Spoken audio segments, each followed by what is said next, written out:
بسم اللہ الرحمن الرحیم۔ گمنام ہیروز کے معزز ناظرین، السلام علیکم۔ آئیے چلتے ہیں کہانی کی طرف۔ جینا کا دل ڈوب رہا تھا۔ کبریا سے دور رہنے کا تصور ہی اس کے لیے ناقابل برداشت تھا۔ آخر وہی ہو رہا تھا جس کا اسے ڈر تھا۔ وہ شکنتلا اور جان محمد کے حالات دیکھ کر سہمی رہتی تھی۔ کبریا سے بھی کہہ چکی تھی کہ اس دیش میں ہندو مسلمان کے اتحاد کی بات سبھی کرتے ہیں، مسلمان عورتوں سے شادیاں بھی کرتے ہیں، لیکن جب کوئی مسلمان کسی ہندو لڑکی سے شادی کرنا چاہے تو اسے غیرت کا مسئلہ بنا لیتے ہیں، فساد برپا کرنے لگتے ہیں۔ ہمارا کیا بنے گا؟ کبریا نے اسے سمجھایا کہ پریشان نہیں ہونا چاہیے، جب ایسا وقت آئے گا تو دیکھا جائے گا، اور اب ویسا وقت آ رہا تھا۔ وہ مخالفت کرنے والے ہزاروں ہندوؤں کے سامنے اسٹیج پر کھڑی ہوئی تھی۔ کبریا اس کے اندر تھا اور اس کی گھبراہٹ کو سمجھ رہا تھا، اسے تسلیاں دے رہا تھا۔ تمہیں پریشان نہیں ہونا چاہیے، دنیا والے ہمیں لاکھ الگ کرنا چاہیں مگر ہم جدا نہیں ہوں گے۔ تم ذرا حکمت عملی سے کام لو، فی الحال ان سے ایسی باتیں کرو کہ ان کی تسلی ہو جائے اور بات نہ بگڑے۔ یہ ہندو اپنے لیڈروں کے بہکانے پر یہاں بات بگاڑنے آئے ہیں۔ وہ بولی، کل صبح میں یہاں سے جا رہی ہوں، حمزہ صاحب بھی چلے جائیں گے، پھر مجھ جیسی ہندو لڑکی بھی آپ کو کسی مسلمان کے ساتھ دکھائی نہیں دے گی۔ دیوی جی، ہم آپ کو جانے کے لیے نہیں کہہ رہے، آپ جب تک چاہیں یہاں رہ سکتی ہیں، لیکن آپ یہاں ایک رات بھی رہیں گی تو مسٹر حمزہ آپ کے ساتھ نہیں رہیں گے، انہیں اندھیرا ہونے سے پہلے یہاں سے چلے جانا چاہیے۔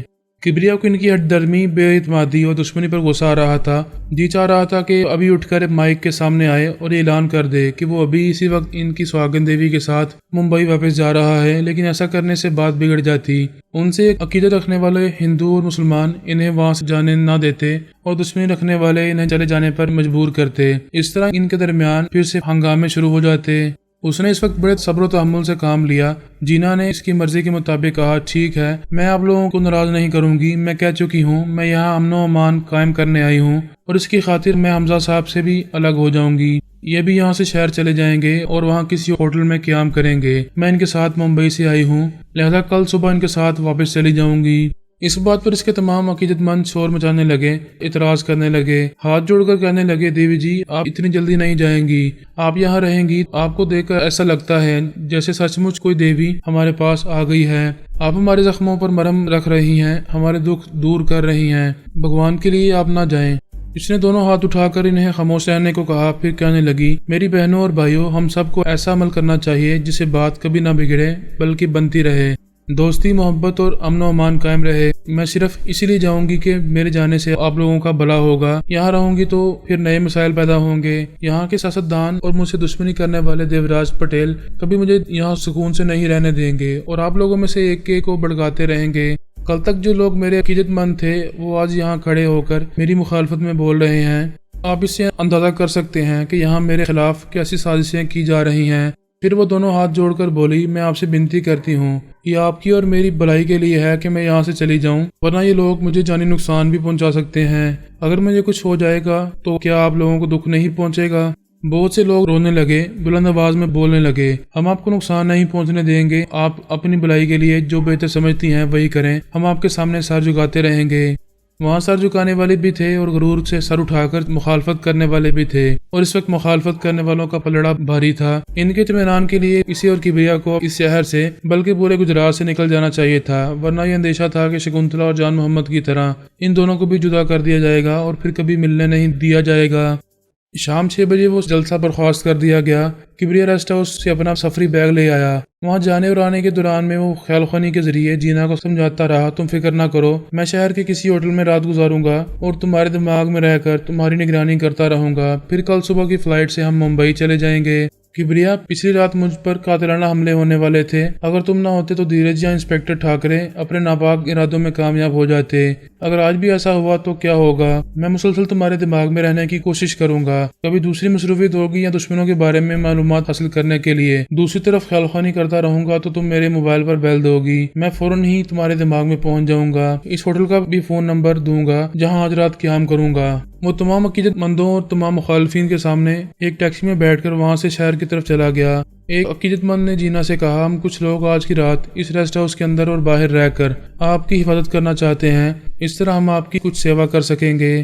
وہ بولی، نہیں، اس کی ضرورت نہیں ہے، میں آرام سے اور حفاظت سے یہاں دن رات گزاروں گی، مجھے کسی بھی محافظ کی ضرورت نہیں ہے، میں کسی کو تکلیف نہیں دینا چاہتی۔ یہ مجھے ناگوار سے لگتا ہے کہ خود رات بھر آرام سے سوتی رہوں اور آپ لوگ میرے لیے رات کو جاگتے رہیں۔ آپ اس یقین کے ساتھ جائیں کہ مجھے کچھ نہیں ہوگا،